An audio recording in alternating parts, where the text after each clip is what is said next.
वसुदेव सुतं देवं कंसचाणूरमर्दनं देवकी परमानन्दं কৃষ্ণম বন্দে জগদ্গুরু। গীতার প্রথম অধ্যায় অর্জুন বিষাদ যোগ।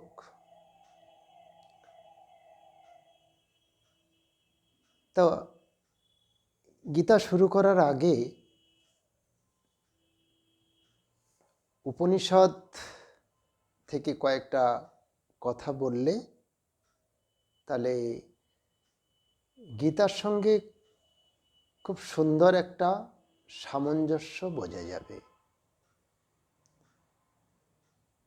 উপনিষদ স্বীকার করেন যে আমরা প্রত্যেকেই কর্মের নিয়মে আবদ্ধ,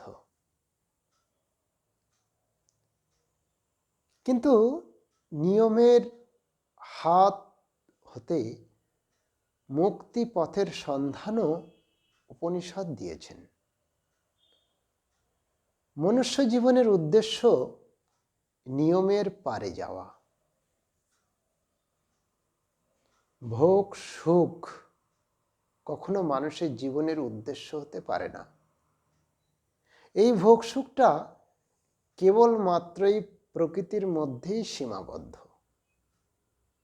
ভগবান শ্রীরামকৃষ্ণদেব বলছেন যে মনুষ্য জীবনের উদ্দেশ্য ঈশ্বর লাভ, ভগবান লাভ।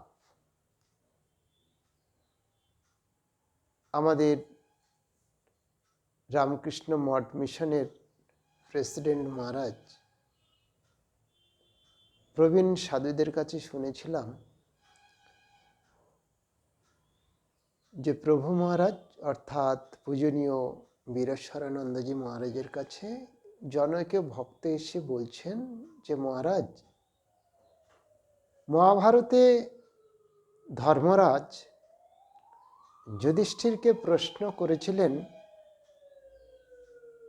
যে জগতের মধ্যে সবথেকে আশ্চর্যজনক কি?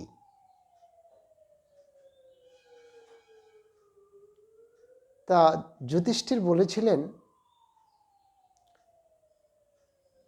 যে প্রত্যেকের মৃত্যু আছে, প্রত্যেককেই মরতে হবে, কিন্তু মানুষ ভাবে যে সে চিরকাল বেঁচে থাকবে। এটাই আশ্চর্য। তা আপনার মতে কি বোঝায়? তা প্রভু মহারাজ বলেছিলেন যে ধর্মরাজ প্রশ্ন করেছিলেন, যুধিষ্ঠির উত্তর দিয়েছিলেন, কিন্তু আমার মতে জগতের নিয়ম একইভাবে চলছে। মহারাজ উদাহরণ দিয়ে বলছেন যে স্রোত একইভাবে চলেছে, কিন্তু মুষ্টিমেয় কয়েকজন স্রোতের প্রতিকূলে আসার চেষ্টা করছে।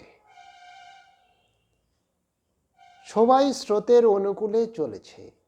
জগৎ একই নিয়মের মধ্যে ছুটে চলেছে, কিন্তু তার এগেনেস্টে মুষ্টিমেয় কয়েকজন আসার চেষ্টা করছে। এটাই আশ্চর্য। অর্থাৎ আমরা সবাই নিয়মের মধ্যেই চলাফেরা করি, কিন্তু এই নিয়মের বাইরে যাওয়ার পথও আছে। সেটা উপনিষদ বলে গেছেন, আর ঠাকুর একটা লাইনে বলে দিলেন যে মনুষ্য জীবনের উদ্দেশ্য ভগবান লাভ। যখনই আমরা ঈশ্বর লাভ করতে পারবো, যখন আমরা জ্ঞান লাভ করতে পারবো, আমাদের কাছে তখন মুক্তির দরজা খুলে গেল। স্বামী বিবেকানন্দ বলছেন, those who dare to struggle for victory, for truth, for religion are in the right way. That is what the Vedas preach. কারণ বেদ সকল বলছেন যে সত্যের পথে, ধর্মের পথে যারা চলার চেষ্টা করছেন তারাই ঠিক ঠিক পথে চলছেন। তা আমাদের প্রত্যেককে সত্যের পথে, ধর্মের পথে চলতে হবে। আমাদের সবাইকে এটা জানা উচিত যে আমরা দুদিনের জন্য এই বিশাল পৃথিবী একটা নাট্যমঞ্চে নাটক করার জন্য উপস্থিত হয়েছি। আসলে তো এটা আমাদের স্বরূপ নয়। আমাদের স্বরূপ কোনটা? অহম ব্রহ্মাস্মি। আমাদের স্বরূপ কোনটা? আমরা সেই, অর্থাৎ অমৃতের সন্তান, আত্মস্বরূপ। এই উপলব্ধিটা আমাদের করতে হবে।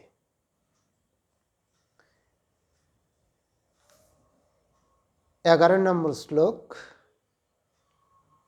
অয়োনেষু চ সর্বেষু যথা ভাগম অবস্থিতা ভীষ্মমেবাভিরক্ষন্তু ভবন্তঃ সর্ব এব হি। বলছেন যে অয়োনেষু চ সর্বেষু যথা ভাগম অবস্থিতা। দুর্যোধন তার সেনাবাহিনীকে বলছেন যে তোমাদের এই কুরুক্ষেত্রের প্রান্তরে যেখানে যেখানে থাকার কথা বলা হয়েছে তোমরা সেখানে সেখানে অবস্থান করো। আর ভীষ্মমেবাভিরক্ষন্তু, ভীষ্মম এব অভিরক্ষন্তু, পিতামহ ভীষ্মকে রক্ষা করুন, ভবন্ত সর্ব এব হি, সকলে মিলে। দুর্যোধন বলছেন যে সমস্ত সেনাপতিদের যে তোমাদের যেখানে যেখানে থাকার কথা বলেছি সেখানে থাকো এবং এই যুদ্ধের সেনাপতি মহামতি ভীষ্ম, পিতামহ ভীষ্ম, তাঁকে রক্ষা করুন।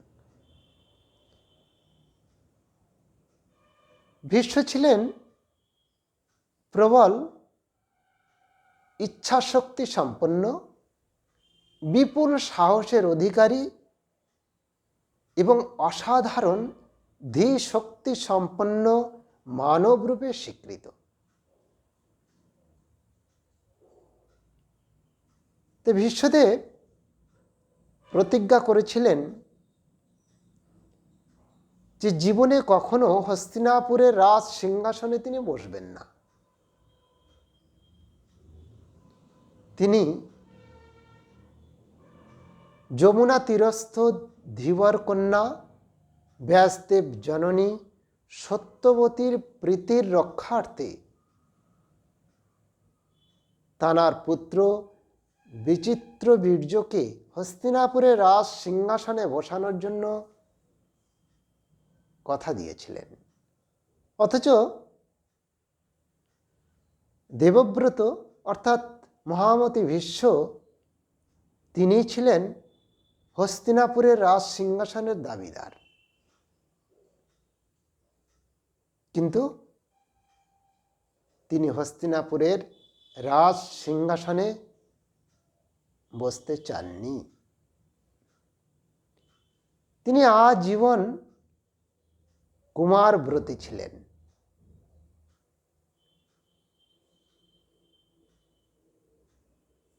কুরুক্ষেত্রে যুদ্ধের পর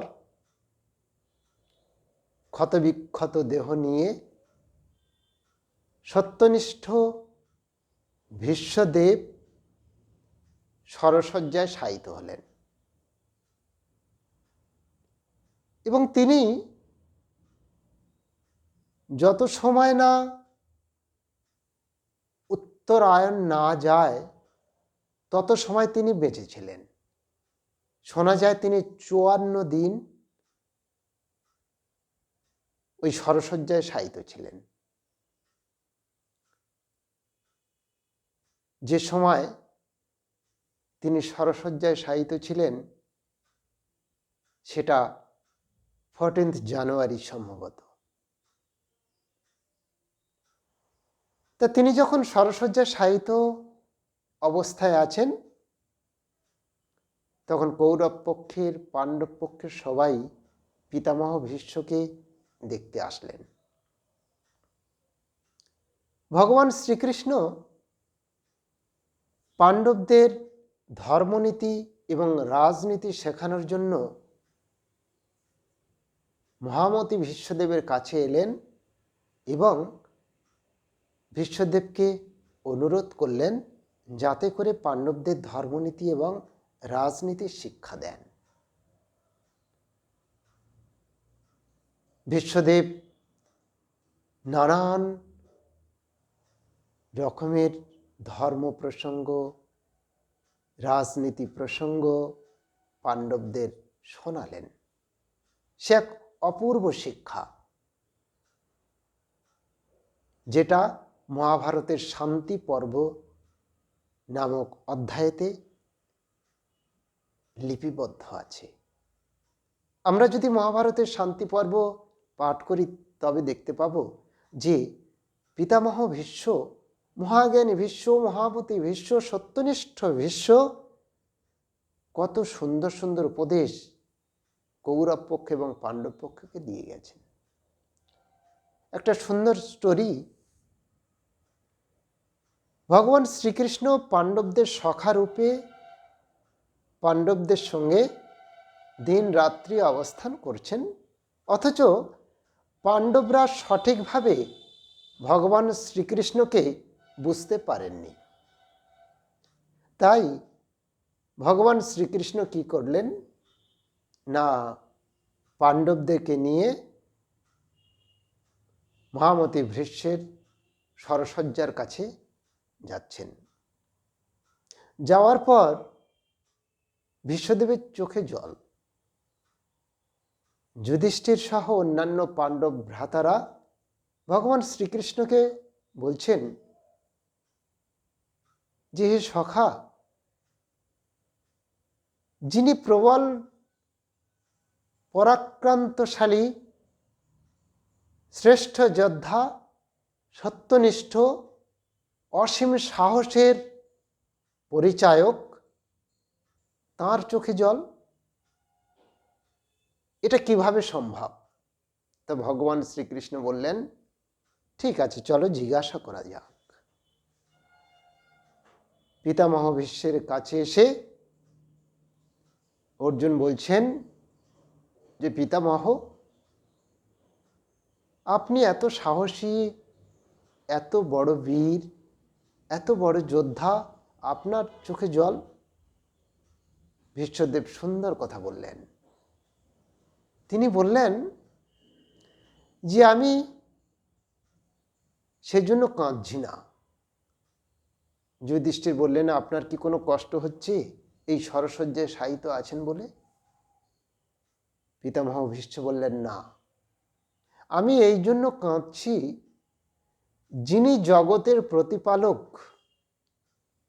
যিনি স্বয়ং ভগবান, তিনি পাণ্ডবদের সঙ্গে থাকাকালীনও পাণ্ডবদের দুর্গতির শেষ নেই।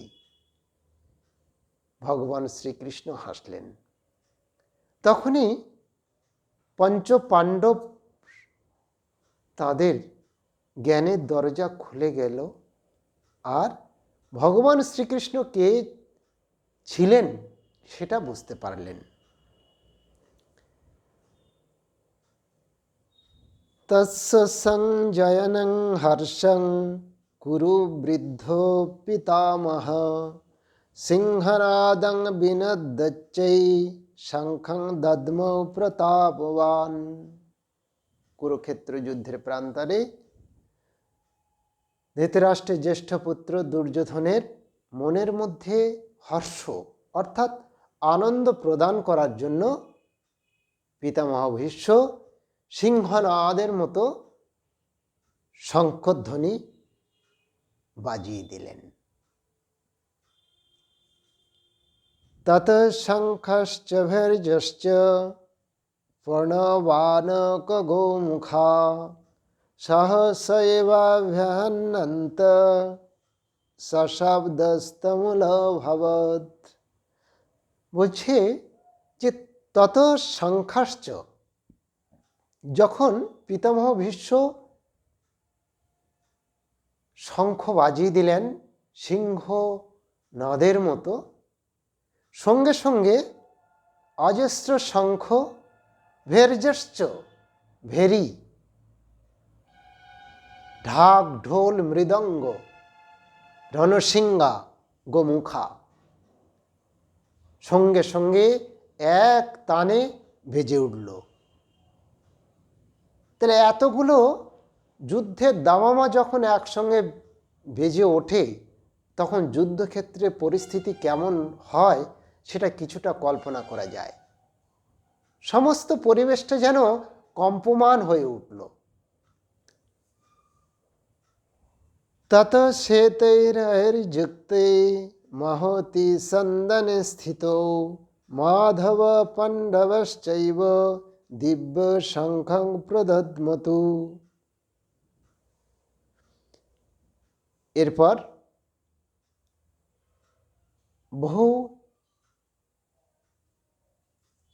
শ্বেতাশ্ব সাদা ঘোড়া যুক্ত রথের অর্জুন এবং কৃষ্ণ অবস্থান করছেন। তানারাও শঙ্খ বাজিয়ে দিলেন। যুদ্ধের প্রস্তুতি শুরু হলো। মাধব মানে ভগবান শ্রীকৃষ্ণ। পঞ্চজন্যং ঋষিকেশ দেবদত্তং ধনঞ্জয় পণ্ড্রং দদ্মৌ মহাশঙ্খং ভীমকর্মাবৃকোদর। পঞ্চজন্যং ঋষিকেশ, পঞ্চজন্যং, ঋষিকেশ মানে হচ্ছে ঋষিক। ঋষিক মানে ইন্দ্রিয়। ঈশ, ঈশ মানে জয়, যিনি সমস্ত ইন্দ্রকে জয় করেন, অর্থাৎ পরমাত্মা পরমেশ্বর। সেই জন্যে নাম হচ্ছে ঋষিকেশ। পাঞ্চজন্যং ভগবান শ্রীকৃষ্ণের শঙ্খের নাম। এই পঞ্চজন নামক একজন জলদস্যু ছিল। তা ভগবান শ্রীকৃষ্ণ এই প্রতাপশালী শক্তিমান এই জলদস্যু পঞ্চজনকে নিধন করেছিলেন। কিন্তু তিনি এত বিক্রম এবং প্রতাপশালী শক্তিমান সেই জলদস্যু ছিল যে তার মৃত্যুর পরে ওই জলদস্যুর অস্থি দিয়ে একটা শঙ্খ বানানো হলো, যেটা ভগবান বিষ্ণুর হাতে। দেবদত্তং ধনঞ্জয়, ধনঞ্জয় মানে অর্জুন, অর্জুনের শঙ্খের নাম হলো দেবদত্ত। পণ্ড্রং দদ্মৌ মহাশঙ্খং ভীমকর্মা বৃকোদর, এবং ভীমের শঙ্খের নাম হচ্ছে পণ্ড্রং। সঙ্গে সঙ্গে অর্জুন, ভগবান শ্রীকৃষ্ণ, ভীম একত্রে শঙ্খ বাজিয়ে দিলেন। অনন্ত বিজয়ং রাজা কুন্তিপুত্র যুধিষ্ঠিরঃ নকুল সহদেবশ্চ সুঘোষমণি পুষ্পক। আর কে শঙ্খ বাজালেন না? অনন্ত বিজয়ং রাজা কুন্তিপুত্র যুধিষ্ঠির। রাজা যুধিষ্ঠির অর্থাৎ কুন্তির পুত্র। আমরা পূর্বেই বলেছি কুন্তির 6জন পুত্র, তার মধ্যে কুমারী অবস্থায় সূর্যের বরেতে কর্ণ, এবং তারপরে যুধিষ্ঠির, ভীম, অর্জুন, নকুল, সহদেব। নকুল ও সহদেবশ্চ সুঘোষ মণিপুষ্পকৌ। নকুল এবং সহদেবের শঙ্খের নাম হচ্ছে সুঘোষ মণিপুষ্পক। একসঙ্গে শঙ্খ বাজিয়ে দিলেন। কাশশ্চ পরমেশাস শিখণ্ডী চ মহারথঃ ধৃষ্টদ্যুম্নৌ বিরাটশ্চ সাত্যকীশ্চ পরাজিতঃ। এরপর কাশশ্চ পরমেশাস, কাশীরাজ পরমেশ্বাস মহাধনুর্ধর, শিখণ্ডী চ মহারথ এবং মহারথ শিখণ্ডী, পরাক্রান্তশালী বীর। এই শিখণ্ডীর একটা সুন্দর স্টোরি আছে। শিখণ্ডী হল কাশীরাজের 3 কন্যা, অম্বা, অম্বিকা, অম্বালিকা, পূর্বেই বলা হয়েছে। তো অম্বা যখন ভীষ্মদেবকে পতিরূপে বরণ করতে চেয়েছিলেন, মহাজ্ঞানী মহামতি ভীষ্মদেব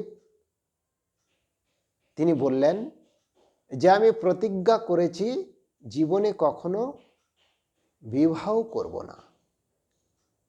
কিন্তু অম্বা বলছেন যে আপনি আমাকে হাত ধরে রথে তুলেছেন এবং আমি আপনাকে স্বামিত্বে বরণ করেছি। কিন্তু মহামতি ভীষ্ম তিনি তার প্রতিজ্ঞা থেকে সামান্যটুকু নড়েননি। তাই অম্বা ভীষ্মদেবকে অভিশাপ দিয়েছিলেন যে এমন একটা সময় আসবে যা আমি হব আপনার মৃত্যুর কারণ। কুরুক্ষেত্রের যুদ্ধে শিখণ্ডী রূপে আমি আপনার সামনে অবস্থান করব। ভীষ্মদেব বলেছিলেন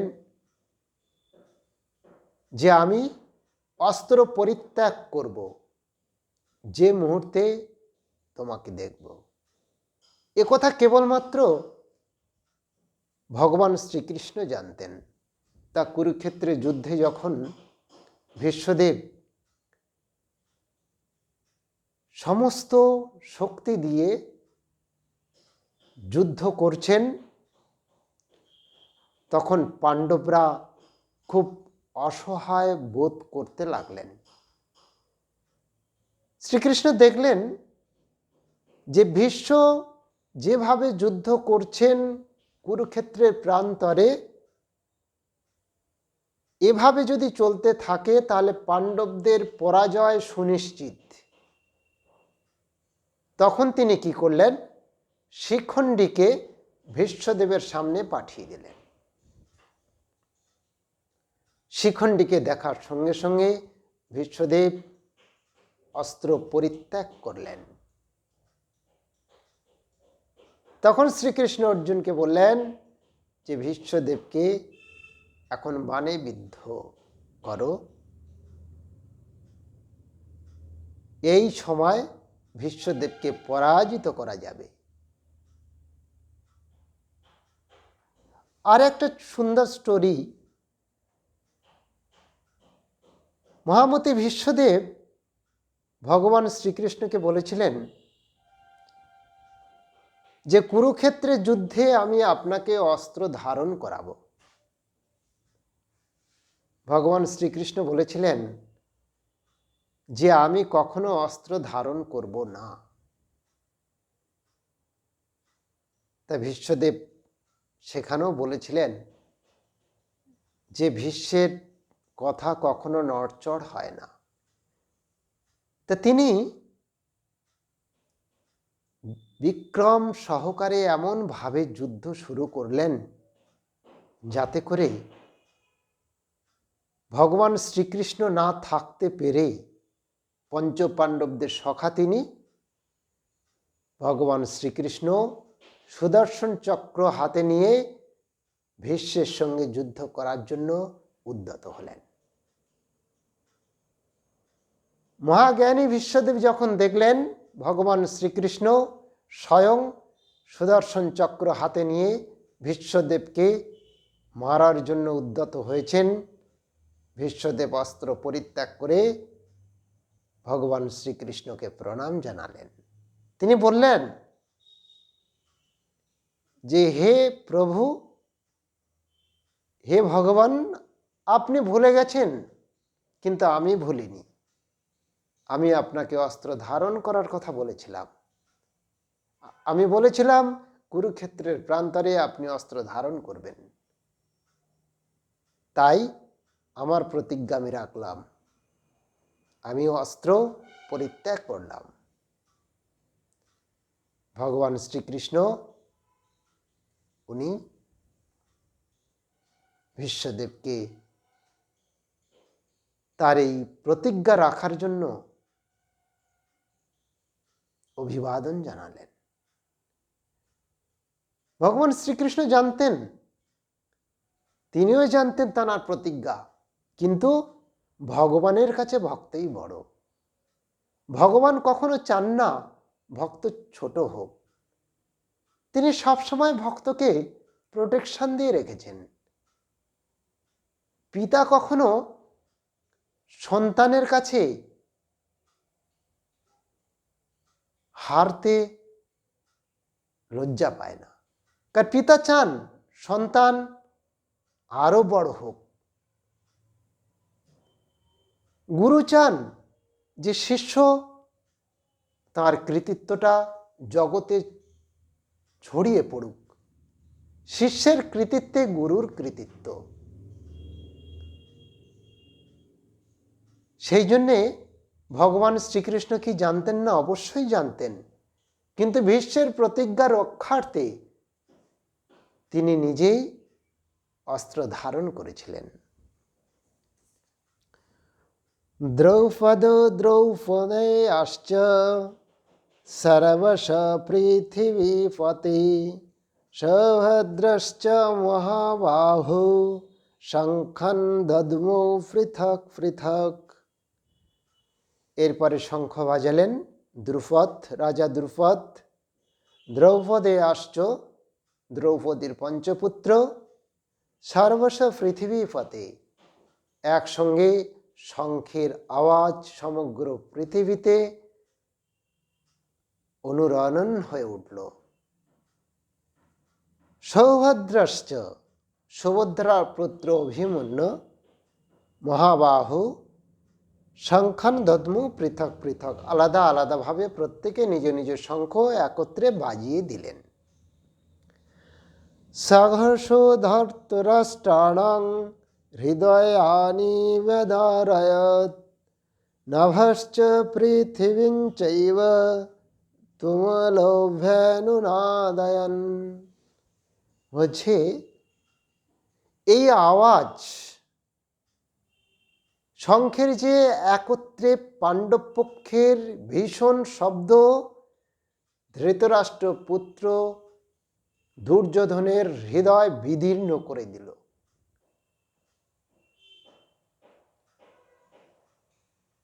ধৃতরাষ্ট্রের পুত্র দুর্যোধনের মনের মধ্যে ভয় সঞ্চারিত হলো এবং সেই আওয়াজ নভ, নভ মানে আকাশ, পৃথিবী তোলপাড় হয়ে গেল।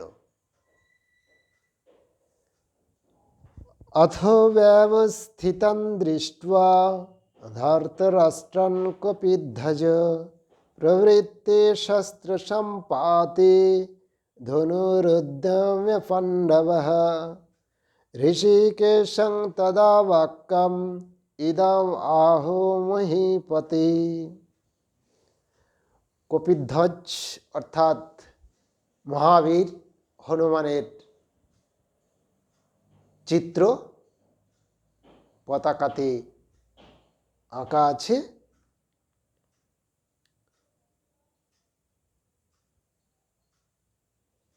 এবং এই ব্যবস্থা সকল দেখে দুর্যোধন দ্রোণাচার্যকে বলছেন যে পাণ্ডব পক্ষ কম শক্তিশালী নয়, সুতরাং আমরা কোন পথে পাণ্ডবদের পরাজিত করব আপনি সেটা ব্যবস্থা করুন। ঋষিকেশং তদা বাক্যম ইদমাহ মহীপতে। ঋষিকেশ মানে স্বয়ং ভগবান শ্রীকৃষ্ণকে এই কথা বলে অর্জুন কি বলছেন? অর্জুন উবাচ সেনয়োর উভয়োর মধ্যে রথং স্থাপয়মেচ্যুত। হে অচ্যুত, হে সখা, ভগবান শ্রীকৃষ্ণকে বলছেন যে আপনি উভয় সেনার মাঝখানে রথ স্থাপন করুন, আমি যাব। যাবদেতন্নিরীক্ষেয়ম যুদ্ধকামানবস্থিতান কৈর্ময়া সহযোদ্ধব্যম अस्मिन् রণসমুদ্যমে। ভগবান শ্রীকৃষ্ণকে অর্জুন বলছেন যে আমি নিরীক্ষহম, আমি লক্ষ্য করব যে এই যুদ্ধে কারা কারা অবস্থান করছেন এবং কারা কারা আমার সঙ্গে যুদ্ধ করার জন্য রণাঙ্গনে উপস্থিত হয়েছেন। यत्स्वमानानवेक्षेयं ययेत्रयत्र समागताः धार्तराष्ट्रस्य दुर्बुद्धिर्युक्ते प्रिय चिकीर्षवः। আর কি বলছেন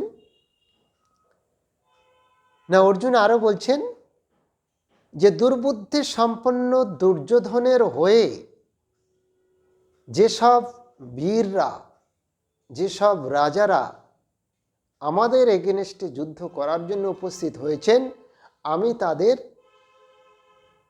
দেখব, আমি তাদের নিরীক্ষণ করব। আমার ভিতরে সেই ইচ্ছাটা আছে কারা কারা এই দুষ্ট বুদ্ধি সম্পন্ন দুর্যোধনের পক্ষ অবলম্বন করে আমাদের সঙ্গে যুদ্ধ করছেন। সঞ্জয় উবাচ। এখানে ভগবান শ্রীকৃষ্ণ উভয়ের মধ্যে, অর্থাৎ একদিকে কৌরব একদিকে পাণ্ডব, উভয় দুই পক্ষের মাঝখানে অর্জুনকে নিয়ে রথ সেখানটায় দাঁড় করালেন। একদিকে ধর্ম একদিকে অধর্ম, একদিকে সত্য একদিকে মিথ্যা, একদিকে দেবতা একদিকে দৈত্য।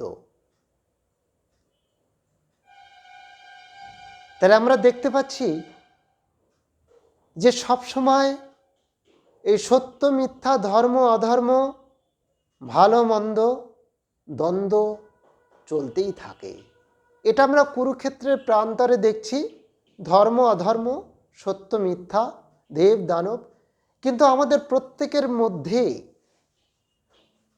প্রতিটি মানুষের মধ্যে, প্রত্যেকটা জীবের মধ্যে এই ধর্ম অধর্ম, দেব দানবের সংগ্রাম,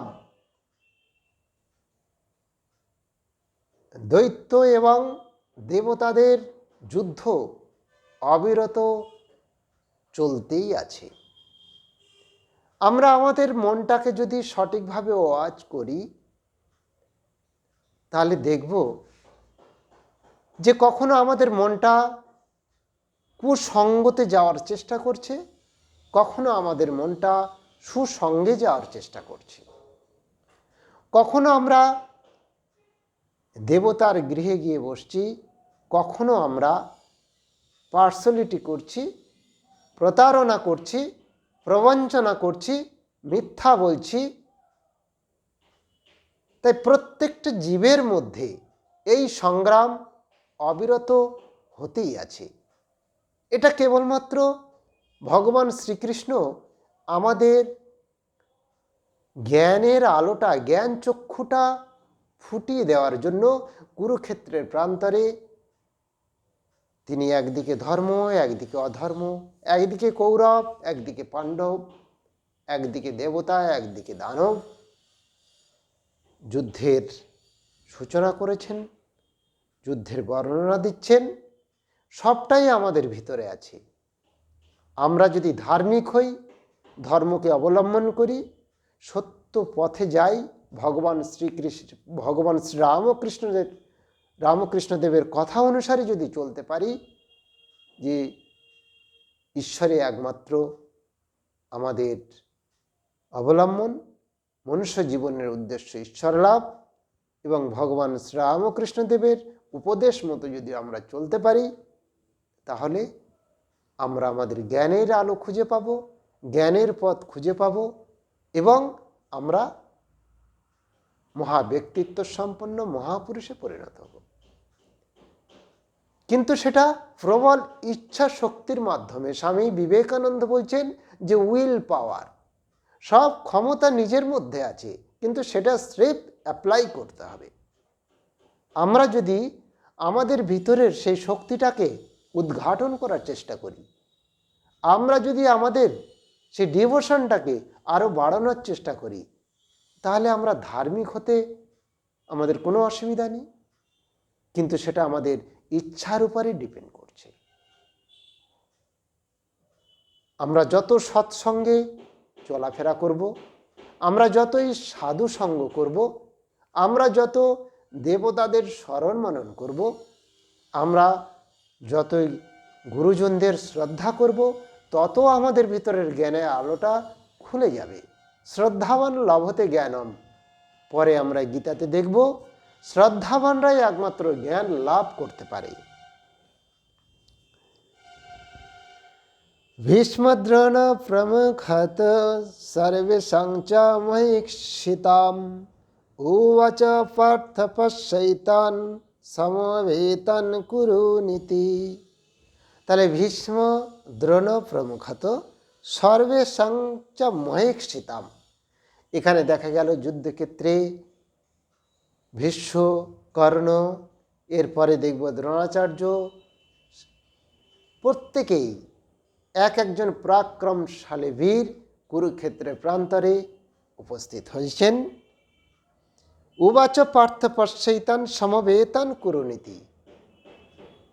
পার্থ, ভগবান শ্রীকৃষ্ণ এবার বলছেন অর্জুনকে যে দেখো এই কুরুক্ষেত্রের প্রান্তরে কারা কারা আছে।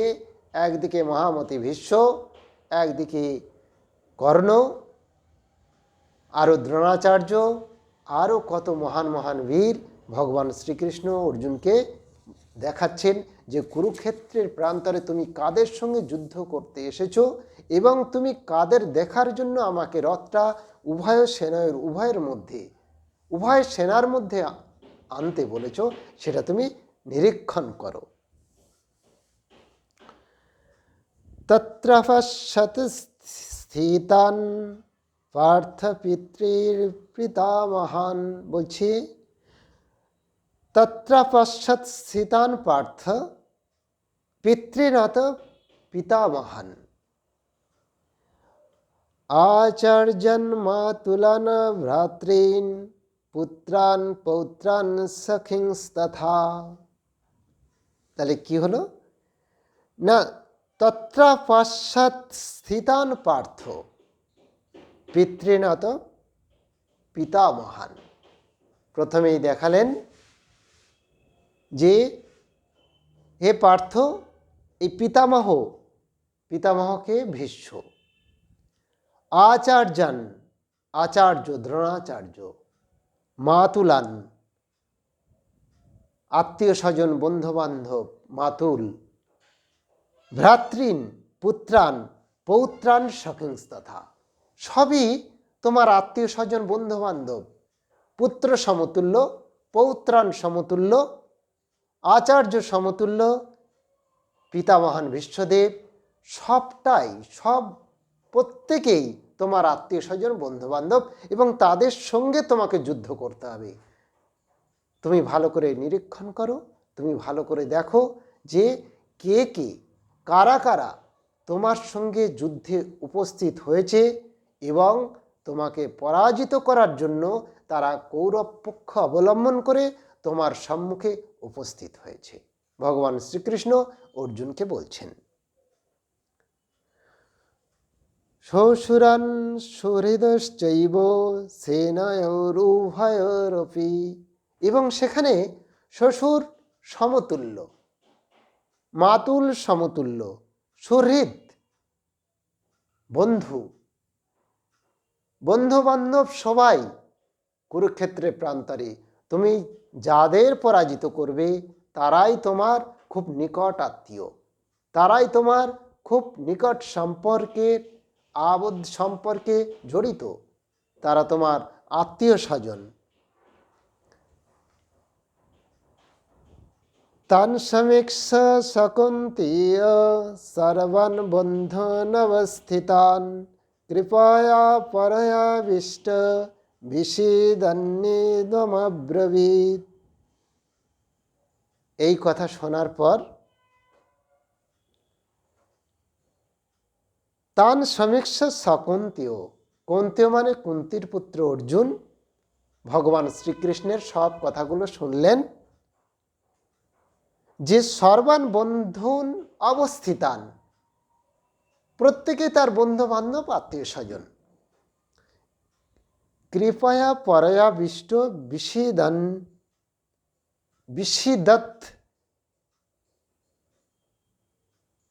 বিষিদন্নিত অম্ব্রবিদ,